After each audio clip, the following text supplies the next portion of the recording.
to the Quiet Warrior Show, where we help top leaders find their pathway to incredible success and a lifetime of happiness. Here is your host, Tom Dutta, the Quiet Warrior.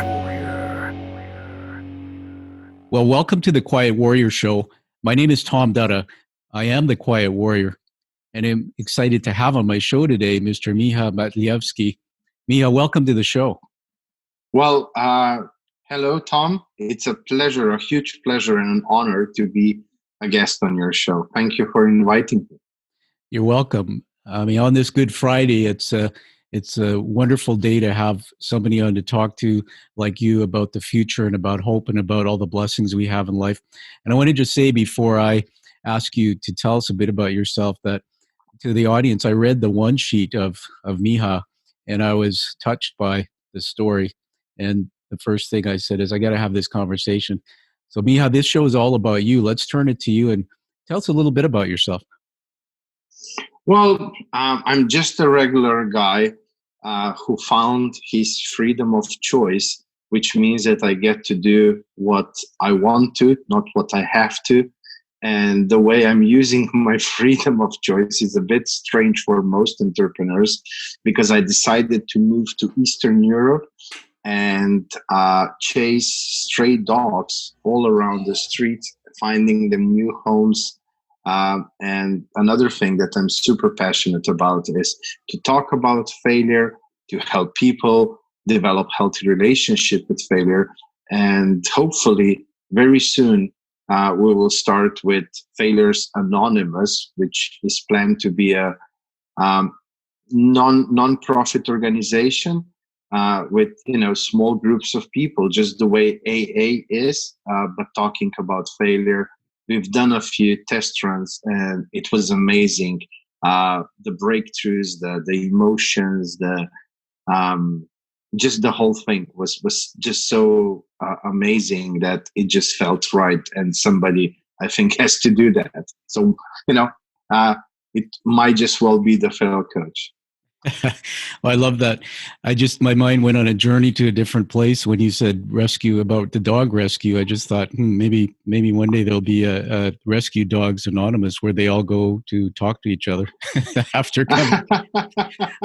Well, I mean, I do plan to start another nonprofit, but you can't start everything at once, because my first rescue dog, Happy, played a huge role when I was bouncing back from the suicide attempt and then back into the normal life.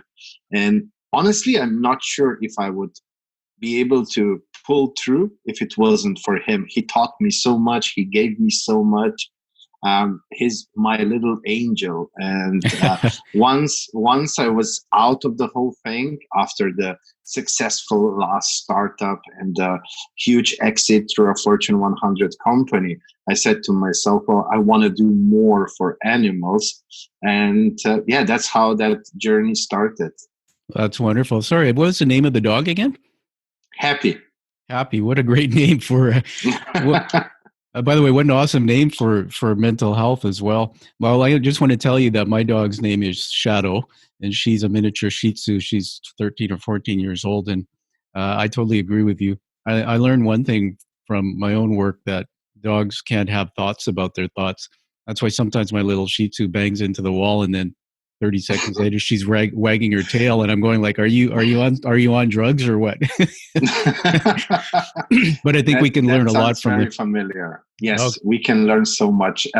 I've learned so much about being present, being mindful, and that mindfulness is such a huge thing when you're dealing with mental issues, with fears, with failures, with all of that. Being present and being in the driver's seat is so important. Yes, I agree with you 100%, being there. So let me build you up, because you're an egoless man, and I asked you to come on for that reason, to share your story. Before we get into that, Miha, I want to read a couple things to the audience from your bio. At age 18, Miha, a Slovenian high school. Yeah, sure. Yeah. At age 18, you were a Slovenian high school dropout, dreaming of becoming a successful entrepreneur. He pursued that with passion, putting in 12 years of hard work that resulted in 4 successful businesses and a personal net worth of $15 million. Wow, it was just at that point, shortly after, he went from hero to zero, was literally ready to throw himself over the balcony. I'm going to stop there because I'm already vibrating in my chair from emotion. Miha, take us back. I like to get you into what I call the hero's journey that by Joseph Campbell. Take us back to the beginning. I want to know, first of all, as you start your story, why did you drop out of high school? What was driving you in your what was the childhood like? And then take us from there where you are to where you are now. I had a very perfect childhood. We were living together with my grandparents, so I had 4 people tending to every need and every whim that I had. I was the only child, and I was never held accountable or anything. So my dropping out of high school was just because, like, why would I learn about history? What good will that do for me in the real world? So I was just a rebel without a cause, and I had the opportunity. Once I decided to leave the high school, I had the opportunity to go work at my father's small business, family business. And, I always saw him flying around airports, meetings, fancy meals. And that sounded like way more cool than, being in high school. and so, yeah, it wasn't for any smart reason or anything like that.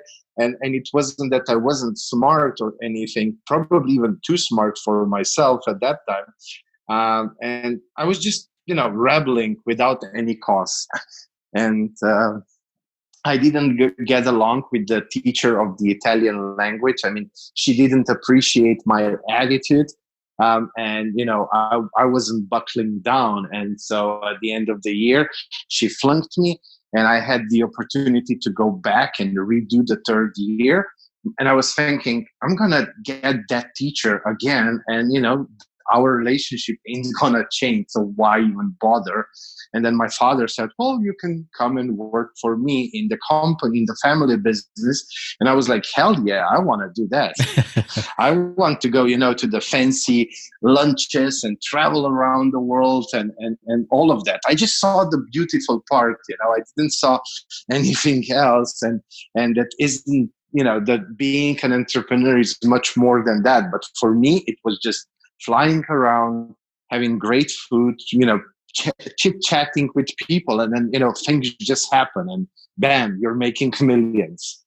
Yeah, absolutely. And what was your dad's business? Just briefly tell me what was it? Oh, he was a wholesaler of high voltage energy equipment, and I had no clue about, any of that. So we were selling transformers, substations, cables for the power lines and so on. But I had zero knowledge about anything even remotely connected with electricity. But the thing was, I didn't have to know because our clients were government-owned electric distribution utilities. Yeah. So they knew what they want. It was just who they will buy it from. And that was actually one thing I was really good at. I was good at networking. I was good at developing relationships with people. And because of that, things were actually going well for me, even though I had no clue, about, why do we need the cable, where the electricity comes from, and how come you switch on the radio and it starts immediately? Like, how can the electricity travel, all across the country from the power plant? And I was sure that there are probably batteries in the wall. Yeah. Yeah, absolutely. But they aren't. Yeah. Well, I'm just going to let you hit the pause button for a minute. I've got so many things thinking about now in your story, some parallels as well. First of all, I want to tell everybody that we're talking. I'm in Vancouver, British Columbia, Canada. You're in Serbia, which is absolutely cool. So I'd like to, at some point before we wrap, just talk about the climate down there in this situation we have with COVID-19. But a couple of things I saw here. I mean, I wrote down on my paper here, rebel without a cause from a perfect childhood. That in itself could be a movie. because Yeah, a lot but of Tom, that I mean, at one day, I will for sure write my own book, and I already have the chapters lined up. And the first chapter is the not so perfect childhood, there you because go. that was my huge adversity, because I wasn't used to waking up to an alarm clock. I had two left hands for, like, I never had to lawn the lawn or paint the walls or like anything. Like what is completely normal to everybody was for me every time a huge challenge. Yeah. And so the thing was, everything was going perfectly, but then quite quickly, my father was diagnosed with pancreatic cancer very suddenly, no signs whatsoever prior to that diagnosis, and Oh he dear. died 3 weeks later. Oh, And I my. woke up in the beginning of my 20s. After that perfect childhood, I woke up in the real world. My grandparents have died before that. I only had my mom. She was, working in a office in a bank. She had no clue about entrepreneurship. Everybody, including me, thought, oh, I was in the company for a while now. I should be able to handle that. And now imagine that, that child who lived in a bubble from his parents and everybody wakes up into the real world. And that was when my struggles and my challenges really started. And things, like I said, that are completely normal, everyday things for 99% of the people out there were like just something I was, getting to know for the first time. No, absolutely. Well, first of all, thank you for honoring us with the story about your father. I'm sure he's a great man, and that's tragic. Certainly, cancer is a monster. I did the Ride to Conquer Cancer to support people that I knew, but I also learned pancreatic is one of the tougher ones. And Yes. I want to talk. I want to just talk at you for a minute, and then I'll pull you back in the conversation. I wrote a couple notes here about. I kind of smiled when you said following dad, and I wrote down here flying, food, and chatting. I mean, talk about a cool life in the mind of a child. The thing when I was traveling as a executive, I remember I used to say, because I thought it was glamorous as well, but I used to say I became a frequent flyer, not a frequent father. And for the first 5 years of my daughter's life, I like to say I orphaned her. I love her. She's on the other side of the country in university. But, at that time, I made the choices to do that because of what I saw as the glamour of that. But as you mature and grow older, you start realizing the realizations of that. The other thing that I loved about what you said is you didn't get along with the teacher. You weren't buckling down. I wrote down here Einstein, Facebook, Microsoft. The research I know that Albert Einstein dropped out of school, the creator of Facebook did, and later went back. Bill Gates did. And what I believe is you're the type of person who had a gift of creativity, and you weren't the kind of person to sit in a classroom under a structure doing the same thing over and over again. I think you're brilliant, very smart man. The reality is I'm learning now from university professors, people I know, that the teaching system is learning to teach people like you differently, because when you're entrepreneur and creative, you're different. You want to create. You don't sit at a desk all day. I want to just one more thing before I give it back to you, and it's about just this whole paradigm shift you made of wanting to be this entrepreneur. Maybe you can talk about this in a moment, but I've been learning a lot about my own mental health through my experience. And I learned about the part of the brain called the prefrontal cortex, which really is it sits above the limbic system, and it gives you the ability to pause, as you say, in the moment and think about your thoughts. But I didn't really understand that up to age 20, most people don't have that developed. So it's really black and white thinking. And one of the things a lot of successful leaders who come on my show talk about is that when they saw their fathers or their mothers doing things, their brain was like fight or flight. I'm going to do it or I'm not going to do it. There was no rational thinking. And sometimes we end up in a place and we become someone we really aren't because of what we hear and what we're told, what we see, before we can start thinking about it. And then later in life, we find out this is who I really am. So I see through your journey something that's come out here about you really finding through that hero's journey of falling to nothing that you came back really as a guide or as a shaman to impact the world. So I'm going to lead you off with one more comment, then I'm going to get you to talk about. Take us from this where we are now. So your father sadly passed away. You were around in your 20s or roughly that age, and then you built these businesses, these successful businesses, and that all changed. Take us from the building the businesses into what happened. Sure. Um, so, I was always the entrepreneurial type, I guess, and I was constantly seeing opportunities everywhere. And like I said, I was very good at networking, developing relationships. That was always my very strong side. Creating trust with people. And, 2005, 6, 7, 8, those were the years very similar to what we've seen just recently in 2018, 19. Real estate rising, shares rising, people buying everything that they don't need, and so on. So, in those times of such an abundance before the crash, it was very easy with just a little bit of marketing and sales and emotional intelligence, emotions, and so on, to create companies and grew them to 7, 8, multiple 8 figures. It wasn't that hard. Now, the thing that I didn't even know what that is something that exists was foundations. You build a business in the same way as you build a house. You start with foundation and then you build up. I had 0 foundations. And if the weather is perfect and everything, you can build a house and put it on the ground and probably it will stay there.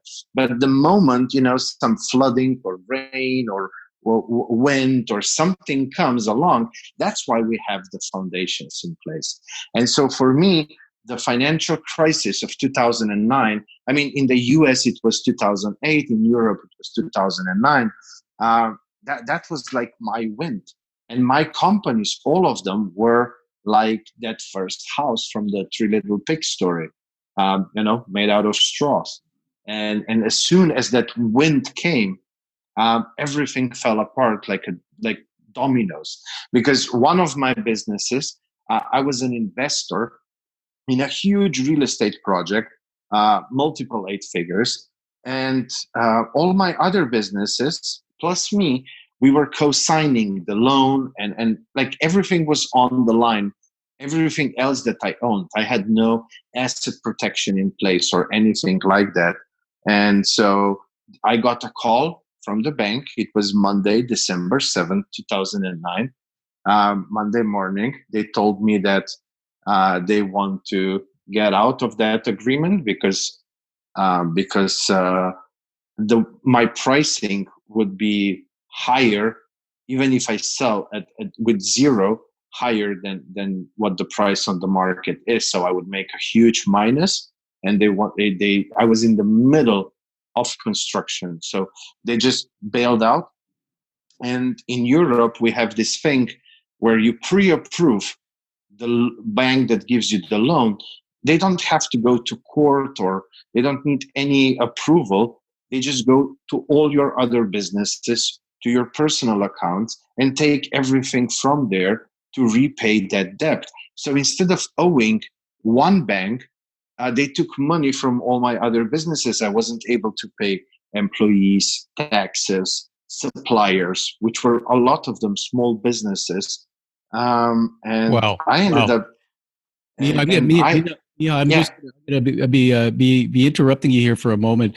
What I want to do is this conversation is so deep. I want to keep this going, so we're gonna have you come back again to tell the rest of the story. Is that okay? Yes, absolutely. All right. Well, everybody, thank you for hearing Miha's first half of the story. This is such a compelling story. We're getting into the deep change and shift that happened in his business. We'll be having him back again. So find this show on your favorite podcast channel.